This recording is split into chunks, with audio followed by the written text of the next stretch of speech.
Ward number 41 से जिला पंचायत पद के प्रत्याशी कर्मठ ईमानदार एवं संघर्षशील प्रत्याशी सुजीत यादव जी को अपना कीमती वोट देके भारी से भारी मत से विजयी बनाए और अपने क्षेत्र को विकास की ओर लेके जाए। चुनाव चिन्ह गिटार, आप सभी भाइयों का चुनाव चिन्ह है गिटार। गिटार के सामने मोहर लगा के सुजीत यादव जी के भारी से भारी मत से विजयी बनाए।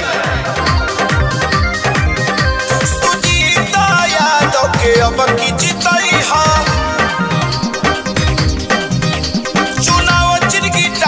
पे मोहर लगाई हा। हरिये भैया सुजीत यादव के अब की जीतई हा। चुनाव चिन्ह गिटार पे मोहर लगाई हा। दोनों हाथ जोड़ी मांगी ओटावा करी हा लोग सपोर्टवा हाय भैया।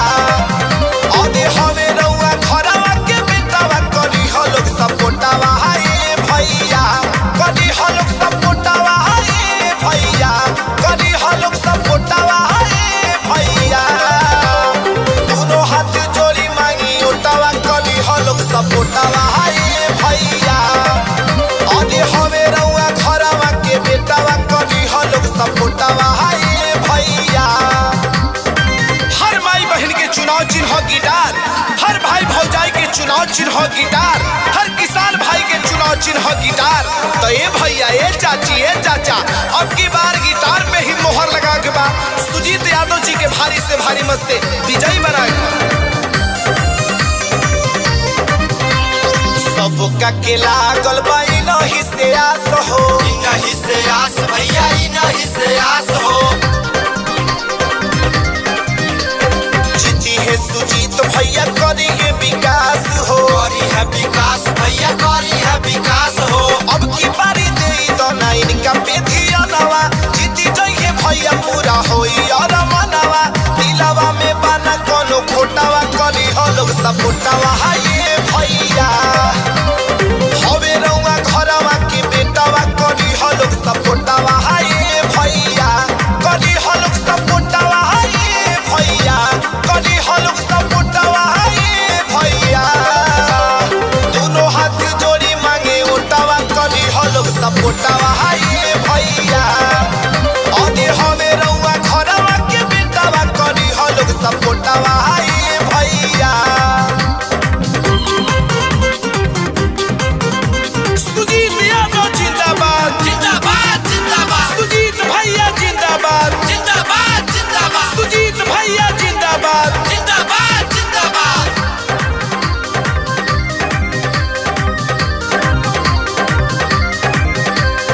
दुखिया गरीबवन के हउए सहारा, हउए सहारा हो हउए सहारा।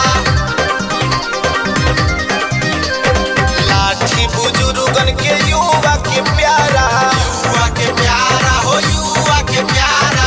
घरवा में सबका के इहे समझई ह सुजीत यादव के अब की जीतई ह।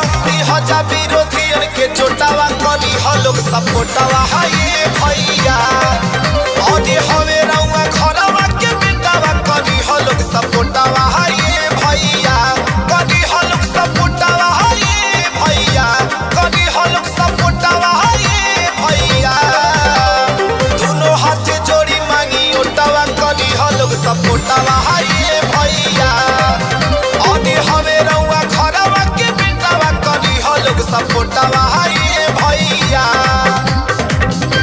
हर माई बहन के चुनाव चिन्ह गिटार, हर भाई भौजाई के चुनाव चिन्ह गिटार, हर किसान भाई के चुनाव चिन्ह गिटार। तो ये भैया ये चाची ये चाचा अब की बार गिटार पे ही मोहर लगा के बाद सुजीत यादव जी के भारी से भारी मत से विजयी बनाएगा। चारों हो रही नहीं के भइल बहाला, भइल बहाला हो भइल बहाला। जीती है सुजीत भैया चर्चा सुनाला, चर्चा सुनाला हो चर्चा सुनाला।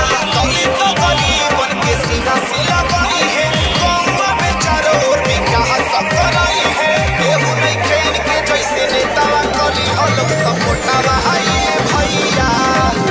आगे हवे रउआ घरवा के बेटावा करी हो लोग सपोर्ट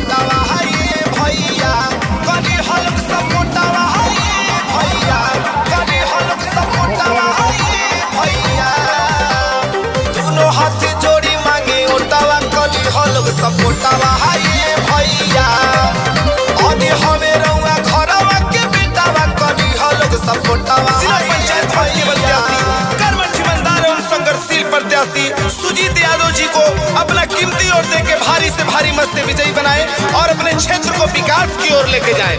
चुनाव चिन्ह गिटार, आप सभी भाइयों का चुनाव चिन्ह है गिटार। गिटार के सामने मोहर लगा के सुजीत यादव जी के भारी से भारी मत से विजयी बनाए।